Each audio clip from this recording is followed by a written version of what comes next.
जी अस्सलाम वालेकुम students. Welcome to Rahman biology. मैं आपका टीचर रहमान मंजूर। तो आज का हमारा चैप्टर नंबर 15 का थर्ड लेक्चर है। इसका नाम है ओस्मो रेगुलेशन इन प्लांट्स, के पौधे किस तरीके से अपनी बॉडी के अंदर पानी के लेवल को मेंटेन रखते हैं। और इसके अलावा हम इस टॉपिक के अंदर तीन तरह के पौधों के जिंदा रहने के तरीकों को स्टडी करेंगे। उनमें पहले नंबर पर है हाइड्रोफाइट्स, वो किस तरीके से अपने इन्वायरमेंट के अंदर जिंदा रहते हैं। दूसरे नंबर पर है मीजोफाइट्स, वो किस तरीके से अपने इन्वायरमेंट के अंदर पानी की मिकदार को बॉडी के अंदर मेंटेन रखते हैं। और तीसरे नंबर पर है जीरोफाइट्स, वो किस तरीके से ओस्मो रेगुलेशन करते हैं। तो चलिए स्टार्ट करते हैं।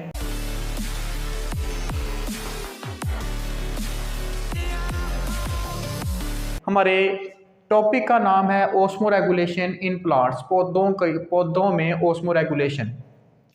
अब सबसे पहले पौधे इस दुनिया के अंदर तीन तरह के इन्वायरमेंट के अंदर तकसीम हैं, तीन तरह के इन्वायरमेंट के अंदर डिस्ट्रीब्यूट हैं। प्लांट डिस्ट्रीब्यूट इन, अब किन तीन तरह के इन्वायरमेंट के अंदर डिस्ट्रीब्यूट हैं। सबसे पहले कुछ पौधे ऐसे भी हैं जो कि पानी के अंदर रहते हैं, उनके साइडों में हर जगह पे पानी ही पानी होता है, यानी कि वो पौधे एक्वेटिक हैबिटेट में रहते हैं। अब जो पौधे एक्वाटिक हैबिटेट में रहते हैं उनको नाम देते हैं हाइड्रोफाइट्स।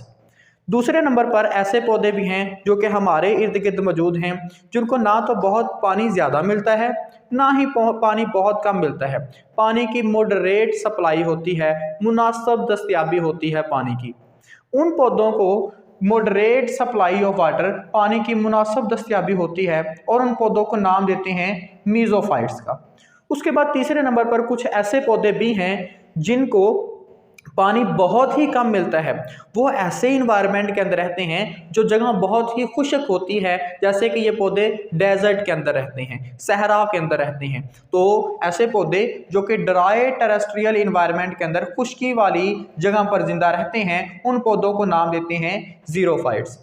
अब हम देखते हैं ये तीनों तरह के पौधे जो हैं अपने अपने इन्वायरमेंट के अंदर, अपनी बॉडी के अंदर पानी को किस तरीके से मेंटेन रखते हैं, और इनको बॉडी के अंदर पानी को मेंटेन रखने के तरीकों को नाम देते हैं अडेप्टेशंस। तो हम बात करते हैं सबसे पहले एक पौधा हाइड्रोफाइट्स। हाइड्रोफाइट्स ऐसे पौधे जो कि पानी के अंदर रहते हैं। अब इनके अंदर भी अगर पानी के अंदर रहते हैं तो बहुत ज़्यादा पानी इनकी बॉडी के अंदर एंटर होता है, और जो पानी इनकी बॉडी के अंदर एंटर होता है उसको बाहर निकालना ज़रूरी होता है। इनके सेल्स से जो एक्स्ट्रा वाटर ऐड हुआ है उसको बॉडी से रिमूव करवाना ज़रूरी होता है। इसलिए इनके पास कुछ अडेप्टेशन, कुछ तरीकाकार मौजूद हैं, और ये तरीकाकार मौजूद हैं रिमूव फ्लड, पानी को बाहर निकालने के लिए ऑफ इट सेल्स। इनके सेल्स के अंदर जो पानी एंटर हुआ है उस पानी को बॉडी से बाहर निकालने के लिए इनके पास कुछ तरीकाकार, कुछ अडेप्टेशंस मौजूद हैं। अब वो तरीकाकार या वो अडेप्टेशंस कौन सी हैं, उनमें पहले नंबर पर है कि सरफेस एरिया ऑफ लीफ, पत्तों का जो सरफेस एरिया होता है इज़ वेरी लार्ज। इनके पत्ते जो होते हैं वो बहुत बड़े बड़े पत्ते होते हैं, उनको ऊपर वाला जो सरफेस एरिया होता है वो बहुत ज़्यादा सरफेस एरिया होता है, और वो वाला सरफेस एरिया इन्वायरमेंट के साथ एक्सपोज कर रहा होता है। तो जितना ज़्यादा सरफेस एरिया होगा उतनी ज़्यादा सरफेस से पानी की ट्रांसपिरेशन भी ज़्यादा होगी, यानी कि पानी बखारात बन के इन्वायरमेंट में भी ज़्यादा जाएगा। तो अगर पत्तों का सरफेस एरिया ज़्यादा है, बड़ा है, तो मोर ट्रांसपायरेशन भी क्या होगी, ज़्यादा होगी, और इनकी बॉडी में जो एक्स्ट्रा वाटर है वो बॉडी से बाहर रिमूव होगा। ये थी इनकी पहली अडेप्टेशन, ज़्यादा पानी को बॉडी से बाहर निकालने के लिए। दूसरी अडेप्टेशन क्या है कि इनकी अपर सरफेस पे स्टोमेटा होते हैं। वैसे ज़्यादातर जो हमारे यहाँ पौधे पाए जाते हैं उनकी लोअर सरफेस पे स्टोमेटा ज़्यादा होते हैं, लेकिन वो वाले पौधे जो कि एक्वेटिक हैबिटेट में जिंदा रहते हैं, जो हाइड्रोफाइट्स हैं, जो पानी के अंदर जिंदा रहते हैं, उनकी लोअर सरफेस पे स्टोमेटा कम होते हैं और अपर सरफेस पे स्टोमेटा ज़्यादा होते हैं। और जो अपर सरफेस पे स्टोमेटा ज़्यादा होने का मकसद यही है कि ऊपर से ज़्यादा ट्रांसपायरेशन हो और ज़्यादा से ज़्यादा पानी इनकी बॉडी से बाहर इवेपोरेट हो। तो देखें कि more stomata are present on upper surface of leaf की अपर सरफेस पे स्टोमेटा जो होते हैं वो ज़्यादा होते हैं। अब अपर सरफेस पे स्टोमेटा ज़्यादा होने से क्या होता है, मोर लॉस ऑफ वाटर, पानी का जो लॉस होता है, पानी जो बॉडी से बाहर निकलता है वो ज़्यादा होता है। और इन्होंने यही तो करना होता है, इनकी बॉडी के अंदर जो बाहर से पानी आया होता है उसी पानी को इन्होंने बॉडी से बाहर रिमूव करना होता है। इन पौधों की एक एग्जाम्पल है और वो एग्जाम्पल है वाटर लेट्यूस। वाटर लेट्यूस एक ऐसा पौधा है जो पानी के अंदर मौजूद होता है और ये नीचे से इनकी बहुत ज़्यादा पानी इसकी बॉडी के अंदर एंटर होता है और ये बहुत ज़्यादा ट्रांसपायरेशन करके ऊपर की तरफ अपनी बॉडी से पानी को रिलीज करता है। अच्छा, उसके बाद दूसरे नंबर पर हम बात करते हैं मीजोफाइट्स की। मीजोफाइट्स ऐसे पौधे हैं जो हमारे यहाँ पाए जाते हैं, जितने भी हमारे इन्वायरमेंट के अंदर पौधे मौजूद हैं वो सारे के सारे मीजोफाइट्स हैं। इनको ज़मीन से ना तो पानी बहुत ज़्यादा मिल रहा होता है ना ही पानी बहुत कम मिल रहा होता है। इनको पानी की मॉडरेट सप्लाई मतलब मुनासिब पानी मिल रहा होता है। लेकिन इन पौधों को भी डिफरेंट हालात के अंदर अपने अंदर कुछ ना कुछ तब्दीलियां करने की ज़रूरत पड़ती है। जैसे कि अगर बहुत ज़्यादा बारिश हो जाती है तो इनको पानी बहुत ज़्यादा मिलता है, उस वक़्त भी इन्होंने कोई ना कोई ऐसा तरीक़ाकार अख्तियार करना है कि जो इसकी बॉडी के अंदर पानी ज़्यादा आया है उसको बॉडी से बाहर रिमूव करवाना है। और दूसरी ऐसी कंडीशन भी आती है जब जैसे कि रमज़ान जो है गर्मियों के अंदर इनको पानी बहुत कम मिलता है और इन्होंने अगर इनकी बॉडी के अंदर पानी बहुत कम आ रहा है उस वक़्त भी इन्होंने अपनी बॉडी के अंदर कोई ना कोई ऐसी तब्दीली करनी है कि ये ज़िंदा रह सकें। तो देखते हैं कि इन मीजोफाइट्स को कौन सी अडेप्टेशंस करनी पड़ती हैं अपने इन्वायरमेंट के अंदर ज़िंदा रहने के लिए। सबसे पहली अडेप्टेशन है इनसफिशिएंट सप्लाई ऑफ वाटर। जब इनको पानी ज़रूरत से ज़्यादा मिले, फ़र्ज़ करें कि बारिशें बहुत ज़्यादा हुई हैं और इन पौधों को पानी बहुत ज़्यादा मिल रहा है, उस वक़्त ये क्या करते हैं, ये स्टोमेटा ये अपने स्टोमेटा को ओपन कर लेते हैं। अब इनके जब स्टोमेटा ओपन होते हैं तो मोर लॉस ऑफ वाटर, इनकी बॉडी से पानी बहुत ज़्यादा लॉस होता है। तो जितना इनकी बॉडी के अंदर एक्स्ट्रा ऐड हुआ होता है उतना लॉस हो जाता है और ये अपनी बॉडी के अंदर पानी की मिकदार को मेंटेन कर लेते हैं।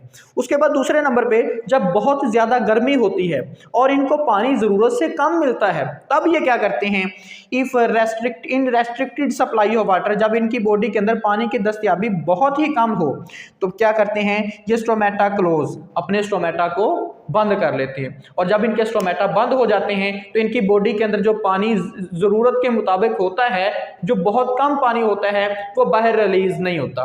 और जब पानी बाहर रिलीज़ नहीं होता तो इनकी बॉडी के अंदर ये क्या करते हैं, स्टोमेटा को बंद करके प्रिवेंट लॉस ऑफ वाटर, जो पानी लॉस हो रहा है उसको रोक देते हैं, पानी को अपनी बॉडी के अंदर कंजर्व रखते हैं ताकि वो ज़रूरत के वक्त काम आ सके।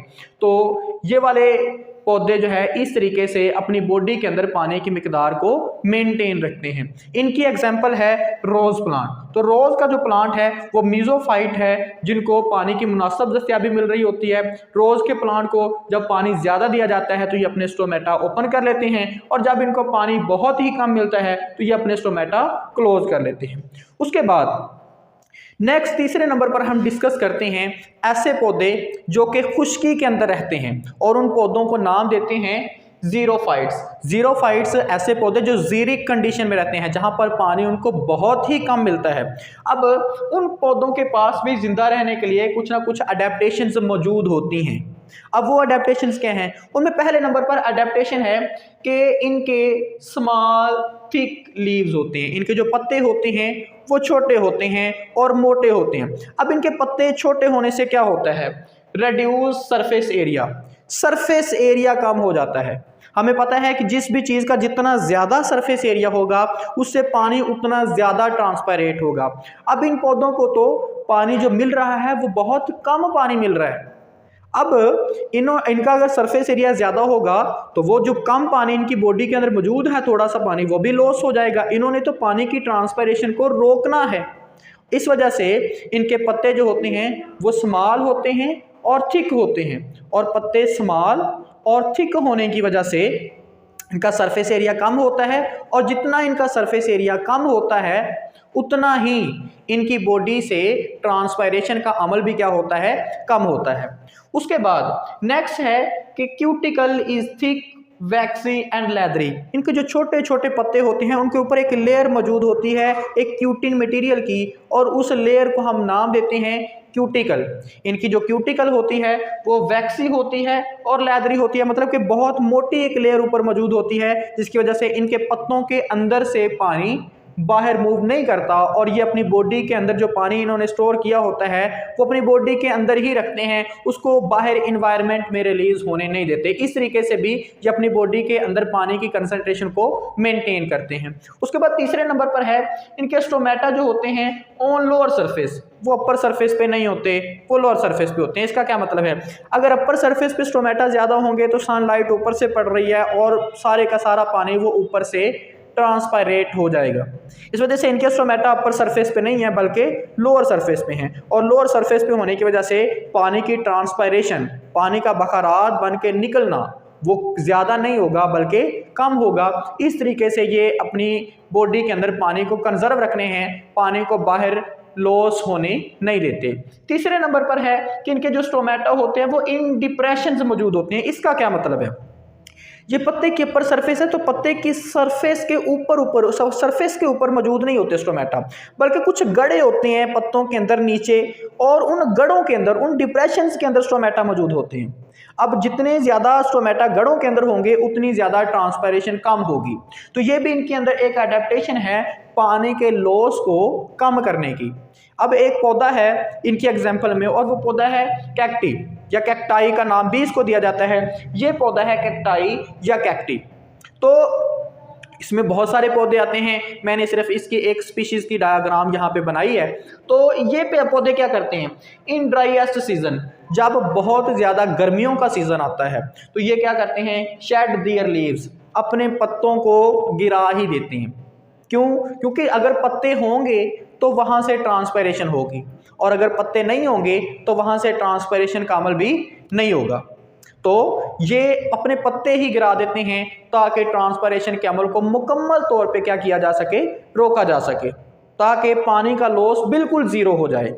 और अब एक बात यहाँ पे है कि अगर ये अपने पत्तों को गिरा देते हैं तो पत्तों का तो काम होता है फोटोसिंथेसिस करना और खुराक बनाना। अगर इनके पत्ते ही गिर गए तो इनकी फोटोसिंथेसिस कौन कर रहा है और इनके फूड जो है वो कौन बना रहा है। तो यहाँ पे इनका जो स्टेम होता है वो फोटोसिंथेटिक ऑर्गन होता है। इनका जो स्टेम होता है वो फोटोसिंथेसिस कर रहा होता है और इस पौधे के लिए खुराक बना रहा होता है। जब पौधे के जोन से पत्ते होते हैं वो गिर जाते हैं, और इस तरीके से ये ट्रांसपायरेशन को रेस्ट्रिक्ट करते हैं, ट्रांसपायरेशन को रोकते हैं अपने पत्तों को गिरा के। और इनका स्टेम जो होता है, जब बाज़-औक़ात कभी इनके रेगिस्तान के अंदर, डेजर्ट के अंदर बारिश होती है तो इनका स्टेम जो होता है वो अपने अंदर पानी को स्टोर भी कर लेता है। तो इनका जो स्टेम होता है वो स्टोरेज ऑर्गन भी होता है। ठीक है, तो ये डायग्राम है कैक्टाई की। तो ये था आज का लेक्चर, मिलते हैं नेक्स्ट लेक्चर के अंदर। अल्लाह हाफिज़।